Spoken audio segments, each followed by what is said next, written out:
Imagine a world where every step you take, every thought you think is not simply happening inside a cold fixed reality, but is actively shaping it, not metaphorically, literally. Now, imagine science accidentally stumbled onto this truth and quietly stepped away from its consequences. This is the true heart of the double-slit experiment, and the deeper you go onto it, the more you realize you are not living in reality, you are weaving it. In the early 19th century, physicists believed they had cracked the nature of light.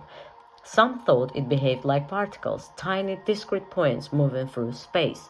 Others believed light was a wave, an undulating rhythm that spread outward through an invisible medium called the aether. They argued, theorized, and tested, and then a man named Thomas Young designed a simple experiment to settle the debate, the now infamous double-slit experiment. He aimed a beam of light at a barrier with two slits. On the other side of the slits is a screen captured the light's landing spots. If light were just particles, they would pass through one slit or the other, leaving two bands on the screen. If light were waves, the waves would pass through both slits simultaneously, creating a pattern of interference, a sort of bright and dark bands where the waves overlapped or cancelled each other. Young performed the test. The result? Interference pattern. Light was a wave, or so it seemed. Fast forward to the 20th century. Scientists began asking a different question. Could individual particles of light, photons, also produce an interference pattern? They repeated Young's experiment, but this time firing photons one by one at the slits, one photon at a time, no collective wave to hide behind, and the result stunned them. Every single photon created an interference pattern over time. It was as if each photon alone somehow went through both slits at once, interfered with itself, and landed accordingly. This broke every expectation. How could a particle, something supposedly solid, behave like a wave of possibilities? The very act of observation was now in question. So, scientists tried something even stranger. They placed detectors at the slits to see which slit each photon went through. Now, surely if they observed it, the photon would pick a slit, right? It would behave logically. But the moment the photons were observed, the interference pattern disappeared. Instead of waves, they behaved like solid particles again, as if being watched forced them to choose, to solidify. The act of observation collapsed the wave of possibilities into a single outcome.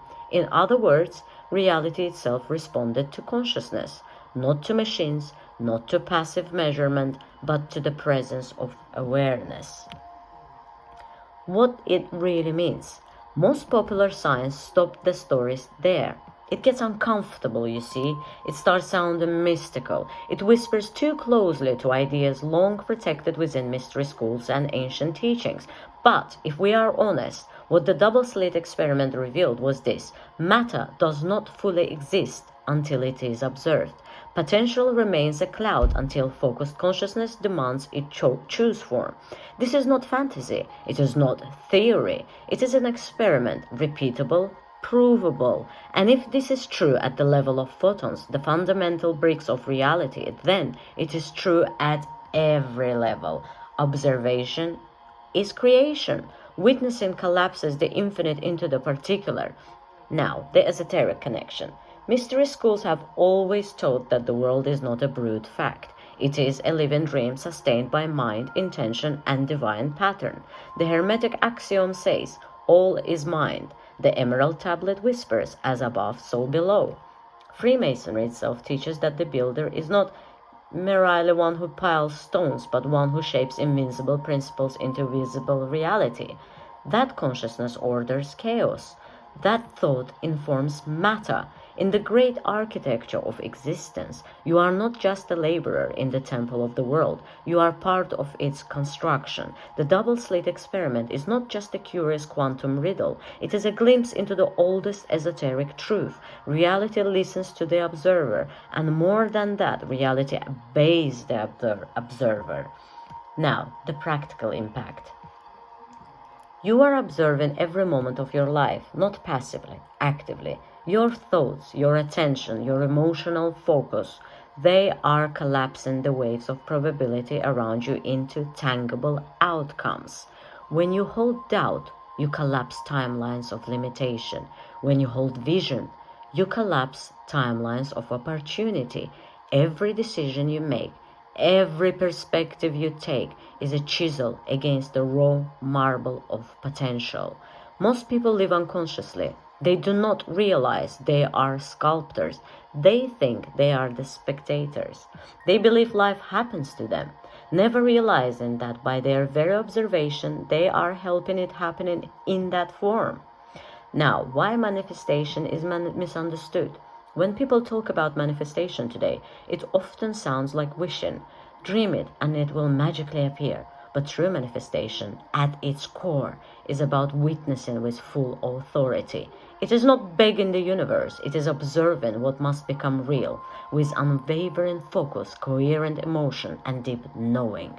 This is why in many traditions, initiates were taught first to govern their own thoughts, because an undisciplined observer collapses chaotic realities, while a disciplined observer collapses order, beauty, and intention. Your mind is not a consumer of reality, it is the creator of form.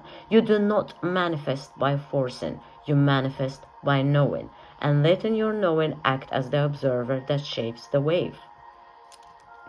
Think of the moments when life bent for you without reason, when doors opened just when you needed them, when a single idea or chance meeting altered your entire path. Was it luck, coincidence, or was it in the inevitable collapse of a timeline you had been observing, consciously or not? When you fall into true coherence, when your mind, heart, and action align, reality flows like softened clay beneath your torch. This is not because you have conquered matter. It is because you have danced with it. And matter always, always answers the dances of consciousness. Now, you are not a victim of circumstance. You are not a random flicker in a meaningless universe. You are an observer. And because you observe, you create. The double-slit experiment does not ask for your belief. It simply reveals a truth that ancient wisdom has always guarded. Reality is pliable. Possibility is infinite. Consciousness is sovereign. You do not walk through a pre-made world. You walk through a sea of potential.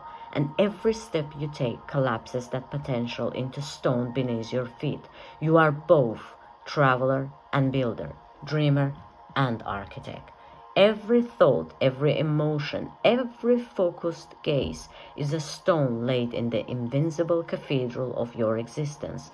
And the master builder, the one who crafts worlds with thought aligned to will and love aligned to law, that master is already inside you, waiting, watching, building.